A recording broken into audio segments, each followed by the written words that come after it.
everyone and good morning. Welcome back to my channel. I am doing good. I hope you all are doing great. So जी वक्त हो रहा है सुबह के 6:45 बजे का और मैं आज 6 बजे उठ चुकी हूँ, जो मेरे खुद के लिए बहुत नया है और आप लोग भी जो सुन रहे हैं उनको भी नया लग रहा होगा कि मैं 9:30 उठने वाली 10 उठने वाली आज 6 बजे उठी हूँ। तो मुझे भी काफ़ी अजीब लग रहा है, बता दूँ आपको, लेकिन अच्छा भी फील हो रहा है, फ्रेश फील हो रहा है। यहाँ है पूजा की सारी तैयारी। टेबल पर मैंने सामान थोड़ा अरेंज कर दिया है जब तक मम्मी नहाने के लिए गई हैं, और ये मैंने उनके लिए पानी किया है गरम इस कुकर में, क्योंकि आज सुबह सुबह हमारा गीज़र जो है वो ख़राब हो गया है। आधे घंटे से मम्मी वेट कर रही है कि अब गर्म होगा पानी, अब होगा, और जब वो नहीं हुआ तो आखिरी ऑप्शन हमारे पास बचा कुकर में गर्म करने का, तो मैं वो कर रही हूँ। और उसके बाद मैंने सोचा पूजा के आगे जितना भी एरिया है वहाँ पर सफाई कर दूँ, झाड़ू वगैरह लगा दूँ, ताकि जैसी मम्मी नहा कर आए तो सीधे पूजा और स्थापना कर सके।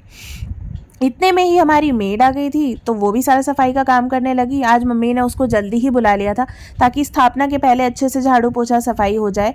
और यहाँ टेबल पे मैंने सारा सामान पूजा का जमा दिया है, बर्तन, फ्रूट्स, फूल, पान के पत्ते, आम के पत्ते, कलश स्थापना के लिए जो जो लगेगा सब कुछ यहाँ रख दिया था, क्योंकि अभी मैं नहाई नहीं हूँ तो पूजा तो नहीं कर सकती, लेकिन मुहूर्त आज का जो है वो सुबह 6 से 8 का ही है। तो मैंने मम्मी से बोला कि आप स्थापना कर लो। यहाँ आप देख सकते हो हमारी कलश की स्थापना हो चुकी है और यहाँ मिट्टी का कटोरा रखा है जिसमें बोएंगे हम ज्वारे। तो मम्मी से मैंने कहा मेरी तबीयत भी ठीक नहीं है, 2-3 दिन से बुखार चल रहा है, तो मैं थोड़ा रुक कर ही नहाऊंगी, आप पूजा कर लो, फिर मैं आपको ज्वाइन करूंगी नहा कर आने के बाद। तब तक मेड जो है वो भी सारा काम कर लेगी, तो मैं आराम से गेट लगा के फिर बैठूंगी, नहीं तो पूजा में से उठकर गेट लगाना पड़ेगा जब वो जाएगी। तो फिलहाल अंदर के जो छोटे बर्तन थे और प्लास्टिक के कांच वगैरह के बर्तन थे वो धोकर चली गई है, अभी धो रही है बड़े बर्तन बाहर। तो मैंने सोचा कि जब तक वो बाहर बर्तन धो रही है, अंदर जितने भी ये छोटे छोटे बर्तन हैं इन सबको जमा देती हूँ, तो मेरे टाइम का भी यूज़ हो जाएगा और अंदर स्पेस भी निकल आएगी वो बड़े बर्तनों की जो भारी डलिया है वो रखने के लिए। सो ये सारे बर्तन जमाने के बाद मैंने सोचा ज़रा बैल्कनी में भी एक राउंड मार के आया जाए। तो बड़े ही दिनों बाद ये सुबह का नज़ारा देख के बड़ा ही अच्छा लगा। चिड़ियाएँ चहचहा रही थी और सनराइज़ तो नहीं हुआ था, लेकिन हाँ ये अभी जिस पोजीशन में दिख रहा है ना सन, वो भी मुझे रोज़ नहीं दिखता है, क्योंकि 9:30-10 बजे जब उठती हूँ तो बिल्डिंग के पीछे जा चुका होता है। तो ये नज़ारे मुझे या तो महाशिवरात्रि के टाइम देखने मिलते हैं जब हम पूरी रात जगराता करते हैं, या फिर ये आज देखने मिला है, तो बड़ा अच्छा लग रहा था। अब छोटे छोटे बच्चे स्कूल जा रहे थे, उनकी वैन आ रही थी, ये सब देखकर थोड़ा नॉस्टैल्जिया हो गया, अपना टाइम याद आ गया स्कूल जाने का। और बस इतने में मैंने सोचा कि अपने लिए भी नहाने का पानी गर्म करने तो रख दूं, इतने में जो मेड है वो सारे काम भी कर लेगी। जब तक मेरा पानी गर्म होगा तो मैं बचे कुछ बर्तन भी जमा लूँगी और जो थोड़े बहुत छोटे मोटे काम हैं वो भी हो जाएंगे।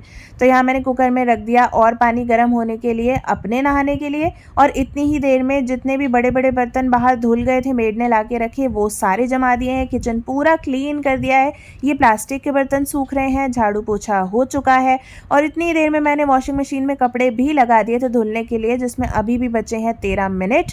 ये मैंने इसलिए लगाए थे कि जब तक पानी गर्म होगा नहाने के लिए तब तक कपड़े धुल जाएंगे, तो मैंने सुखा दूंगी, बट उसमें टाइम है। तो मैंने सोचा कि चलो रूम ही ठीक कर लेती हूँ। आजकल मैं तबीयत ख़राब होने की वजह से ठंड लगती है तो ऑफिस के रूम में सो रही हूँ, तो यहाँ चादर वगैरह तकिया सब सेट कर दूँ, ऑफिस का रूम अरेंज कर दूँ। और जब तक मैं ये कर रही थी तो मुझे याद आया कि अरे आज सुबह की दवाई तो मैंने खाई ही नहीं है, सो दवा मिस नहीं होनी चाहिए। तो सबसे पहले मैंने यहाँ पर खाई दवा और उसके बाद ही लगूंगी किसी काम में, नहीं तो एक बार कामों में लग जाओ ना तो भूल ही जाते हैं इंपॉर्टेंट काम क्या था। और यहाँ तब तक मेरा जो पानी है अच्छा खासा स्टीमिंग हॉट हो चुका है, मेरे ख्याल से नहाने के लिए काफ़ी है। इस एक कुकर पानी से एटलीस्ट 2 बाल्टी तो बन ही जाएगा ठंडा मिक्स कर करके। तो इसे मैं इस बाल्टी में पलट कर ले जाती हूँ और फिर बाथरूम में जो दूसरी बाल्टी है उसी में ठंडा मिला मिला के और गर्म मिला मिला के अच्छा खासा 2 बाल्टी पानी बन जाएगा। तो बस मैं नहाने जा ही रही थी, इतने में मेरे वॉशिंग मशीन का अलार्म बज गया कि कपड़े धुल चुके हैं। तो जो छोटे छोटे कपड़े थे जो किचन की बालकनी में सुखाए जा सकते थे वो सब मैंने यहाँ सुखा दिए, और बड़े सारे जो कपड़े थे जैसे बेडशीट्स वगैरह उन सबको ले गई बेडरूम की बालकनी में, क्योंकि आज मौसम साफ़ लग रहा है, आसमान खुला हुआ है, तो अच्छा है, जितने कपड़े सूख जाएँ उतना अच्छा है। और इतने में बज गई बेल। जैसे ही देखा तो यहाँ पर आए थे इलेक्ट्रिशियन भैया, इनको हमने सुबह ही सुबह फ़ोन कर दिया था, तो अभी फ़िलहाल बज रहे हैं 9 और भैया आ गए हैं। तो अब ये चेक चेक कर रहे हैं कि प्रॉब्लम हुई क्या है, क्योंकि कुछ महीनों पहले सेम यही सिचुएशन हुई थी। तब हमारे गीज़र का थर्मोस्टैट ख़राब हुआ था, वो रिप्लेस हुआ था। और आज भैया यहाँ पर बड़ी देर से चेकिंग कर रहे हैं। उनको डाउट है कि कहीं वायर तो नहीं जल गए, ओवरलोड तो नहीं हो गया। तो ये इनको करने दी मैंने चेकिंग और सोचा कि बीच में मैं अपना काम कर लूँ जो आधा अधूरा छूट गया था, जो कि था कपड़े सुखाने का, क्योंकि बीच में बेल बज गई थी। तो यहाँ आकर मैंने जो बेडशीट वगैरह ऐसे ही टांग दी थी रस्सी पे, उन सबको खोलकर अच्छे से सुखा दिया है और इस काम से हो गई हूँ मैं फ्री। जैसे ही अंदर आई और भैया से पूछा कि क्या हुआ, तो उन्होंने फिर से वही सेम आंसर दिया कि थर्मोस्टैट ख़राब हो गया है। जब मैंने पूछा यही तो पिछली बार हुआ था, तो उन्होंने बताया कि 2 थर्मोस्टैट होते हैं, पिछली बार पहला वाला ख़राब हुआ था, अभी दूसरा वाला ख़राब हुआ है और दोनों का रीज़न ओवर हीटिंग है। तो जब मैंने जिस दिन कुछ ज़्यादा भीषण सफाई की, बाथरूम वगैरह साफ़ किए, उस दिन मैंने 1.5 घंटा खुला छोड़ दिया गीज़र, उस वजह से ज़्यादा ओवर हीटिंग की वजह से थर्मोस्टैट उड़ गया। 1 hour later. तो अब भैया करने गए हैं, मतलब लेकर गए हैं उसको ठीक करने के लिए, वो आएंगे शाम को। तब तक हमें ये कुकर के ही पानी से काम चलाना पड़ेगा। तो बस फटाफट से मैं नहा ली। नहाने के बाद आ गई किचन में, क्योंकि मम्मी कर रही थी पूजा, तो मैंने सोचा कि थोड़ा बहुत मैं फलाहार का काम कर दूं यहाँ पर, तो पूजा के बाद हमें आसानी होगी। तो मम्मी ने आलू बॉईल कर दिए थे, मैंने सोचा इन्हें छील कर रख देती हूँ, और खिचड़ी बनाएंगे या आलू की सब्ज़ी बनाएंगे, कुछ भी बनाएंगे, उसके लिए हरी मिर्च और हरा धनिया लगेगा, तो उसे भिगो कर रख दिया है। जैसे ही आलू छील कर फ्री हो जाऊँगी तो इनकी मिट्टी भी धुल जाएगी, अगर कुछ धनिये में मिट्टी कचरा हुआ तो, और फिर इसे भी बारीक चॉप करके रख दूंगी, जिससे काफ़ी मदद हो जाएगी पूजा से उठने के बाद। क्योंकि आजकल मेरी भी तबीयत डाउन चल रही है और मम्मी के भी घुटने वगैरह में काफ़ी दर्द होता है, स्पेशली ये बारिश वाले मौसम में ना, सीलन वाले मौसम में जॉइंट्स में उनके बहुत पेन होता है। तो हम दोनों की हालत थोड़ी सी ख़राब है, तो कोशिश करते रहते हैं कि जितनी आसानी से काम हो सके हो जाए, और जितना कुछ हम थोड़ी थोड़ी देर में कर करके रख सकें तो हो जाए, क्योंकि ज़्यादा देर तक दोनों में से कोई भी काम नहीं कर पा रहा है। तो यहाँ मैंने ले लिया उसके बाद मूंगफली का तेल, क्योंकि आज व्रत है, तो सोचा कि चाय के साथ पहले चिप्स खा लिए जाएं। फिलहाल ये जो वीडियो है मैंने आरती के बाद बनाई है, बीच में पूजा आरती सब हो गई, जो उस समय मैं बिल्कुल भी फ़ोन से रिकॉर्ड करना भूल ही गई। तो वो करने के बाद मैं आई किचन में, और यहाँ पर जो फलाहारी चीज़ें मैं रिलायंस फ्रेश से और आपूर्ति से और अलग अलग जगहों से लाई थी, जो मुझे अच्छी चीज़ें दिख रही थी, जो मैंने आपको भी दिखाई थी शॉपिंग करते टाइम, वो सब यहाँ पर मैं थोड़े थोड़े से सैम्पल्स फ्राई कर रही हूँ। जैसे ये है साबूदाना और आलू के मिक्स वाला चिप्स। इसके पहले जो था वो थी कुड़लई, उसका नाम होता है कुड़लई, वो किससे बनती है मुझे नहीं पता, यही सब साबूदाने वगैरह से ही बनती होगी। ये है प्योर साबूदाने के पापड़, जो दिख रहे थे बहुत ही ज़्यादा छोटे, बस तलते ही हो गए हैं काफ़ी बड़े।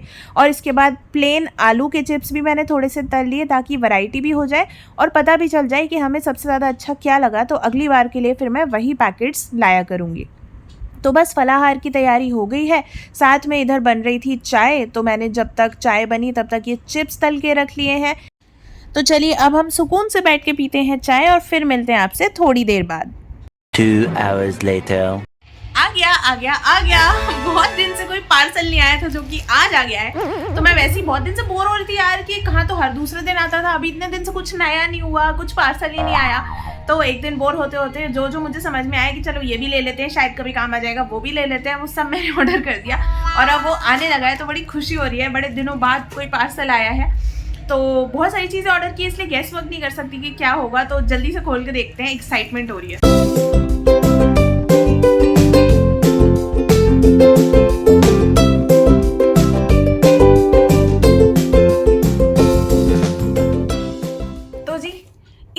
पैकेट में इन्होंने ये 2 चीज़ें भेजी हैं, तो मैं बताती हूँ ये क्या है। ये मैंने मंगाया था ट्रैवल एसेंशियल्स, कि जब आप कभी ट्रैवल कर रहे हो कहीं पे, कहीं बाहर हो, तो ये छोटा सा सोप केस, इसको आप यूज़ वहाँ मतलब ले जाओ जहाँ भी आपको यूज़ करना है, वहाँ ये एज इट इज़ बंद होके भी आप रख सकते हो बंद करके। और जब आप यूज़ कर रहे हो तो इसमें ये जाली भी अंदर दी हुई है, इसमें रख के यूज़ करो, सारा पानी ड्रेन आउट हो जाएगा, वापस इसमें रख के सोप डालो और आपका सोप केस बंद। तो ये था ट्रैवल एसेंशियल्स वाला सोप केस।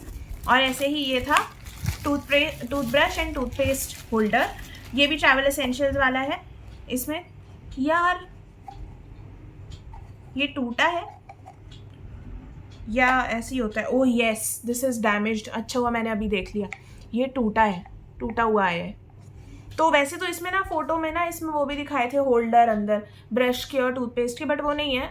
अगर वैसे भी होता तो मैं ऐसे भी रख लेती, बट ये जो टूटा है ना ये नहीं चल पाएगा। अच्छा हुआ मैंने अभी अनबॉक्सिंग करके देख लिया, इसको मारना पड़ेगा रिटर्न और ये फिर से आएगा। तो ये भी ट्रैवल एसेंशियल है, आप कहीं जा रहे हो, टूथब्रश टूथपेस्ट आप ऐसे वैसे कहीं पॉलीथिन में या कपड़े में बांध बूंद के रखते हो, इससे अच्छा इसमें रखो और ये ऐसे पैक हो जाता है, कहीं हिलता डुलता जाता नहीं है। इसको आप एज इट इज़ जहाँ भी जा रहे हो बाथरूम में रख भी सकते हो। फिलहाल मारते हैं इसको रिटर्न और दोबारा ऑर्डर करते हैं प्लेस। 5 minutes later. चलिए जी, इस प्रोडक्ट को तो मैंने मार दिया है रिटर्न और अब बज रहे हैं 3:30। मैंने बस चिप्स वगैरह ही खाए हैं और थोड़े से फ्रूट्स भी खाए हैं। एप्पल खाया है, थोड़ी एक मौसम्बी है उसके थोड़े थोड़े पीसेस खाए थे। तो उसके बाद अभी चाय का बड़ा मन कर रहा है, तो सोच रही हूँ चाय बना लूँ। और नीचे देवी की स्थापना हो रही है, म्यूज़िक लाउड आ रहा है, पता नहीं आपको वीडियो में सुनाई दे रहा है कि नहीं, बट बैकग्राउंड में जो म्यूज़िक है वो उसी का है कि ये सोसाइटी में देवी जी की मूर्ति आ गई है, तो स्थापना हो रही है। तो बस स्थापना हो जाए फिर आपको भी दिखाएंगे, दर्शन कराएंगे उनके। तो अभी फ़िलहाल बना लेते हैं चाय।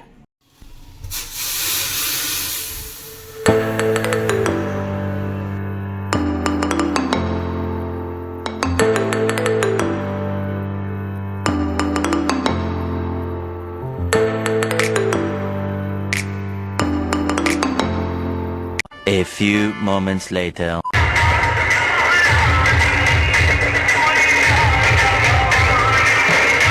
और जी, जैसा कि मैंने आपको बताया था कि मूर्ति आ ही गई है सोसाइटी में, बस अब स्थापना होने ही वाली है। तो जब हम चाय पी रहे थे तभी सोसाइटी ग्रुप्स में मैसेज आ गया कि देवी का आगमन हो चुका है। तो यहाँ देखिए लोग खूब एंजॉय कर रहे हैं, देवी का स्वागत कर रहे हैं, सब डांस कर रहे हैं और अब जल्द ही हो जाएगी यहाँ पर देवी माँ की प्रतिमा की स्थापना।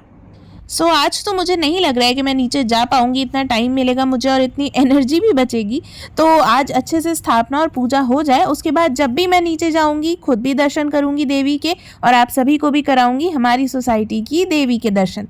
तो अभी मैं लग गई हूँ शाम के खाने की तैयारी में। हम लोग सोच रहे हैं कि कुछ ऐसा बना लिया जाए जिससे पेट भी भरे और शुगर भी मम्मी की ना गिरे, क्योंकि अभी जस्ट हमने नापा है, उनको थोड़ी घबराहट और चक्कर जैसा लग रहा था।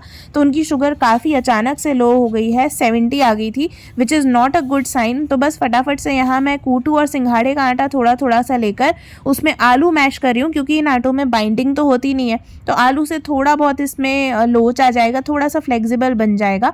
और आलू स्टिकी होता है तो ज़्यादा पानी भी नहीं मिलाना पड़ेगा और अच्छे से पराठा या पूड़ी आप जो बनाना चाहो बना सकते हो। सो आज मैं सोच रही हूँ कि पूड़ियाँ बना ली जाएं, क्योंकि उन्हें बनाना थोड़ा सा आसान होता है। पराठे में बहुत ज़्यादा बेलना पड़ता है और ये आटा फटता बहुत जल्दी है। जैसे कि आप देख रहे हो, मैं पूड़ी बेलती हूँ फिर वो कहीं से फट जाती है, फिर उस लोई को मिटाती हूँ और दोबारा बनाती हूँ। तो ये थोड़ा सा झंझट रहता है ये मोटे आटों में, जैसे कूटू का आटा, सिंघाड़े का आटा, राजगिरे का आटा। जबकि मैं इसमें आलू मिला चुकी हूँ तो उससे फिर भी बंध जाती हैं पूड़ियाँ। बट समहाउ पराठा बनाना काफ़ी मुश्किल होता है, इसलिए मैं अभी आसान रास्ता चुन के बना रही हूँ पूड़ियाँ। सारी लोइयाँ जो है मैंने बेल कर रख लिया, बस मैं एक के बाद एक करके तलती जा रही हूँ, ताकि जैसे ही मेरे पूड़ी बनाने का काम खत्म हो, मम्मी को फिलहाल मैंने थोड़ा आराम करने के लिए अंदर रूम में भेजा हुआ है, तो मैं उन्हें आवाज़ लगाऊं और हम मिलके करें आरती। उसके बाद करें जल्दी से डिनर, ताकि मम्मी की शुगर जो है वो स्टेबल हो जाए। तो चलिए आज के इस ब्लॉग को यहीं पर करती हूँ मैं एंड। आई होप ये ब्लॉग आपको अच्छा लगा होगा। अगर लगा हो तो प्लीज़ लाइक कर दीजिएगा और अगर चैनल अभी तक सब्सक्राइब नहीं किया है तो वो भी कर लीजिएगा। इसी के साथ मिलते हैं कल नेक्स्ट ब्लॉग में। Till then take care and I will see you in the next blog. Bye.